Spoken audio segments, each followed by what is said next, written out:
Bom dia, meus amigos, beleza? Estou com um prisma aqui, ó. Aquele primeiro prisma. O cliente está reclamando, está com barulho na correia. Queria trocar correia e esticador da correia dentada. Mas na verdade o barulho não é esse.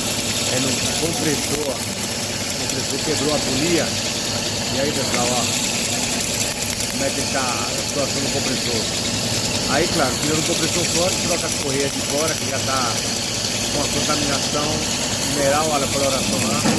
Olha o barulho do carro, é o compressor que quebrou a polia. Não é bom nem estar rodando com esse carro assim. Não deve estar nem gelando. Beleza, pessoal?